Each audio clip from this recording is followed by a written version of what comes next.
Selamat Hari Raya Idul Fitri. 1446 Masehi. Astaga. Halo CCSku, berjumpa kembali dengan manusia Madesu di Easy Film.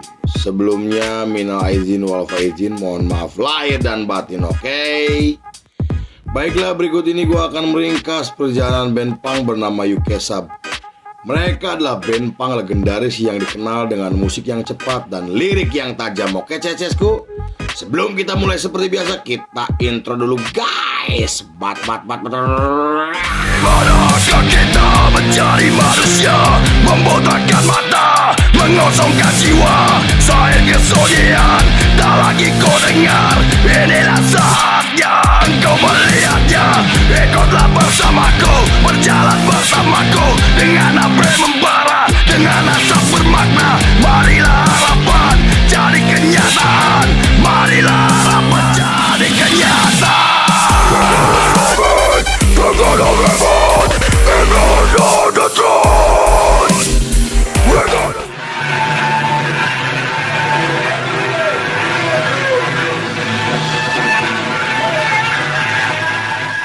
Scene dibuka oleh seorang pria bernama David Charles Perez atau yang lebih dikenal sebagai Charlie Harper.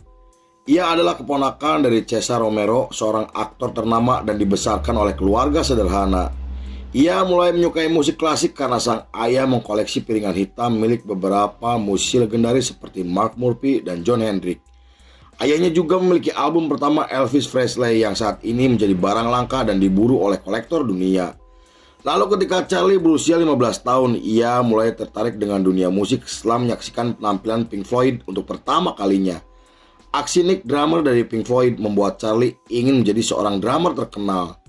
Ia akhirnya belajar bermain drum secara otodidak tanpa arahan atau bimbingan siapapun. Meski sang ayah hanya seorang buruh pabrik dengan gaji yang pas-pasan, namun ayahnya selalu mendukung Charlie asal tidak melanggar hukum. Tapi Charlie harus mengubur impiannya setelah sang ayah dipecat dari pekerjaannya dan tak mampu membelikan set drum untuk anaknya. Saat itu ayahnya hanya bisa membelikan gitar bekas yang dibeli dari pasar loak. Meski begitu, Charlie tidak kecewa dan berterima kasih kepada sang ayah karena selalu mendukungnya.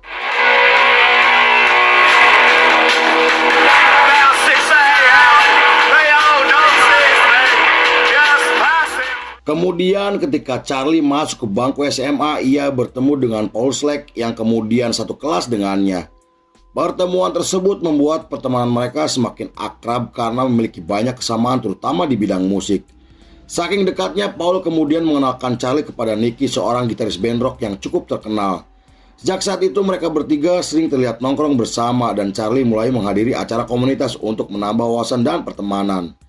Pada tahun 1976, Charlie terbang ke Skotlandia demi bisa menyaksikan penampilan Black Sabbath untuk pertama kalinya. Selain kagum dengan aksi panggung Ozzy Osbourne, Charlie juga termotivasi untuk membentuk band sendiri. Lalu setelah pulang ke Inggris dan memikirkan selama 2 hari, Charlie akhirnya membentuk band rock dengan merekrut Paul dan Nicky, sahabatnya. Meski Paul dan Nicky telah memiliki band, tetapi mereka menerima ajakan tersebut karena tidak ingin mengecewakan Charlie yang mereka anggap seperti saudara sendiri.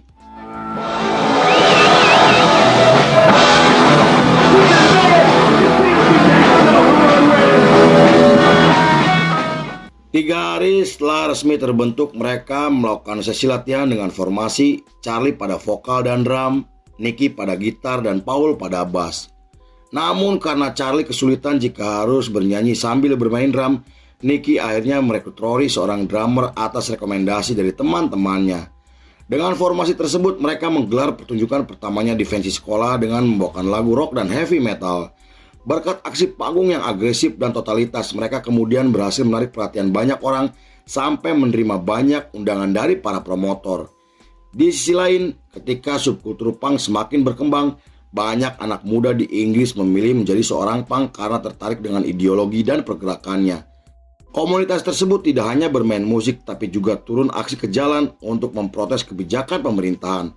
Hal itu mendorong Charlie menciptakan lagu dengan tema politik dan pada tahun 1977 Charlie memutuskan mengganti nama bandnya menjadi UKSAB demi mengukuhkan citra mereka sebagai band punk yang bermuatan politik.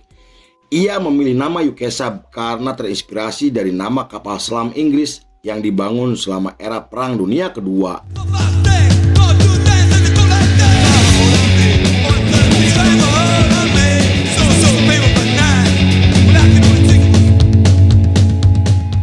Beberapa bulan kemudian ketika mereka sedang menggelar pertunjukan di klub punk legendaris, Charlie berorasi dan memprovokasi penonton. Hal itu membuat para penonton terlibat perkelahian hingga menimbulkan kerusuhan yang membuat acara tersebut terpaksa harus dihentikan. Akibat dari kejadian tersebut, pemilik klub melarang UKSAB untuk tampil kembali yang membuat Roy sang drummer memilih mengundurkan diri dari band. Posisinya sebagai drummer kemudian digantikan oleh Pete David, teman dari Nicky sang gitaris. Pada tahun 1978, Paul dan Nicky semakin fokus membesarkan nama UKSAB setelah memilih keluar dari band sebelumnya. Mereka kemudian merilis 4 lagu yang diproduksi oleh label independen asal Inggris. Tak disangka lagu mereka disukai oleh banyak orang hingga mendapatkan pujian kritis dari para kritikus musik. Nama mereka kemudian mulai dikenal secara internasional setelah muncul di acara televisi yang sangat populer. Berkat keberhasilan besar yang telah mereka dapatkan, mereka akhirnya menggelar pertunjukan sebagai band pembuka untuk band punk The Police. Bahkan setelah merilis album pertamanya pada tahun 1979, mereka muncul dalam film pendek yang disutradarai oleh Julian Temple. Film tersebut adalah film dokumenter yang sebagian besar menampilkan aksi panggung dari UKSAB.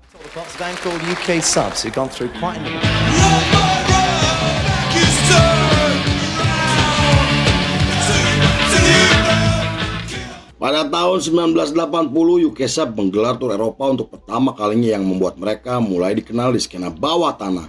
Lirik mereka yang kritis berhasil menarik perhatian para aktivis di seluruh Eropa. Namun ketika mereka akan menggelar pertunjukan di Moskow, Rusia, mereka dilarang masuk oleh petugas imigrasi karena visa mereka telah dibekukan oleh pemerintahan Uni Soviet. Tak hanya itu, mereka juga diancam akan dijebloskan ke dalam penjara jika pertunjukan mereka tetap dilaksanakan. Penolakan tersebut membuat Charlie menuduh pemerintahan Inggris sebagai dalang atas meningkatnya perang dingin antara Amerika dan Uni Soviet. Lalu di tengah polemik yang sedang terjadi di negaranya, mereka merekam lagu untuk album terbarunya dengan menampilkan lirik yang sangat kontroversial. Selain membahas kebrutalan polisi dan mengkritik kinerja pemerintahan, mereka juga mengangkat isu perang yang menurut mereka akan menyengsarakan umat manusia.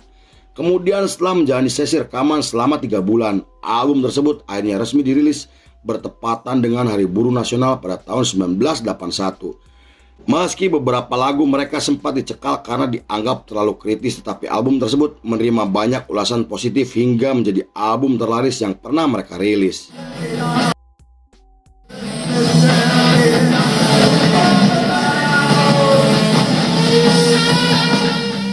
Pada tahun 1982, mereka mendapatkan tawaran kontrak dari label besar asal Amerika karena tertarik dengan lagu-lagunya.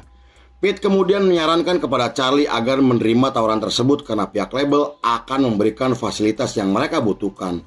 Namun karena Charlie tidak ingin meninggalkan Inggris dan tetap dengan ideologinya, ia menolak tawaran tersebut yang membuat Pete kecewa.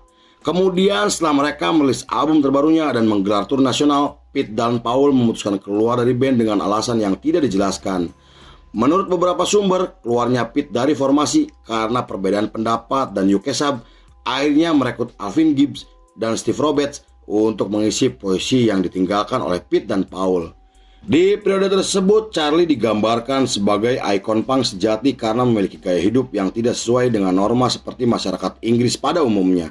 Ia sering menampilkan gaya yang dianggap pemberontak hingga menjadi sumber kontroversi bagi kalangan konservatif.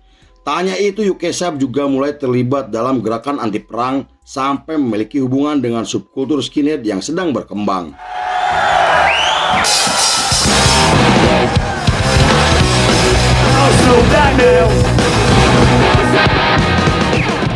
Beberapa bulan kemudian ketika mereka menggelar pertunjukan di acara komunitas, Charlie mengucapkan statement kontroversial seakan mendukung organisasi Front Nasional dan kelompok skinhead sayap kanan atau yang lebih dikenal sebagai Bonehead. Tuduhan tersebut diperkuat karena sebelumnya UKSAB pernah satu panggung dengan Skrewdriver, skinhead sayap kanan yang dipimpin oleh Ian Stewart. Lalu untuk membantah tuduhan tersebut yang telah menyebar ke seluruh Eropa, UKSAB merilis EP album yang diproduksi pada tahun 1983. Mereka juga menggelar pertunjukan di Polandia setelah pemerintahan Polandia resmi memberlakukan darurat militer untuk menumpas para pemberontak. Hal itu menjadikan mereka sebagai band punk pertama di dunia yang mendapatkan izin langsung dari pemerintahan untuk tampil di negara tersebut. 2 tahun kemudian, tepatnya pada tahun 1985, Charlie mulai sibuk dengan kegiatan barunya sebagai aktivis anti perang dan aktivis kemanusiaan. Ia selalu menemui Penny Rainbow, seorang drummer dan pendiri band anarkopunk bernama Crash. Hal itu membuat Charlie mengabaikan band dan teman-temannya hingga menolak tawaran untuk menggelar pertunjukan. Lalu pada bulan Agustus masih di tahun yang sama, UKSAB memutuskan untuk vakum sementara dengan waktu yang tidak ditentukan. Keputusan tersebut sangat disayangkan oleh banyak orang karena saat itu UKSAB sedang berada di puncak ketenarannya. Meski begitu, mereka sempat bersatu kembali untuk merilis album hingga menggelar tur Amerika bersama gitaris Rancid pada tahun 1991.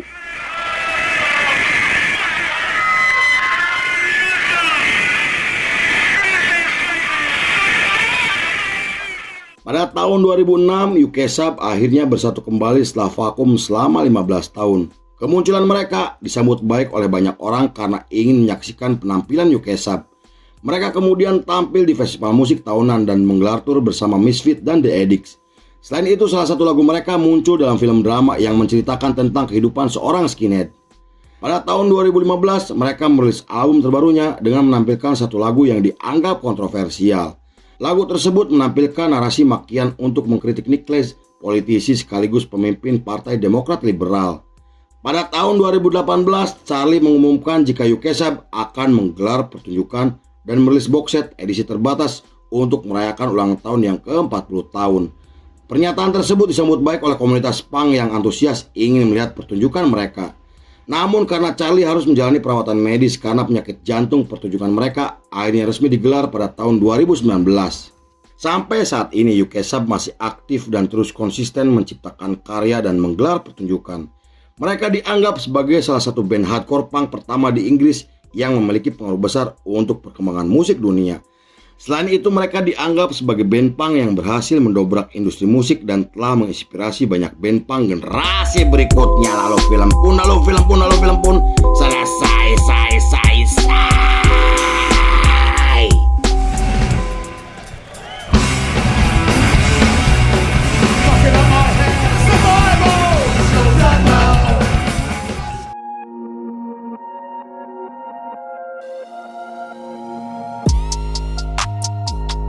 Punk bukan hanya tentang musik, tetapi sikap, melawan, mandiri, dan tetap jujur kepada diri sendiri. By Tukang Cuangki. Oke CSku, terima kasih sudah menyaksikan ringkasan ini nggak selesai. Saya beserta jajaran Berandal Malam kembali pamit undur diri, sampai jumpa di episode berikutnya. Bye. Hampura, by CSku. Mohon maaf lahir dan batin CSku. Yeah.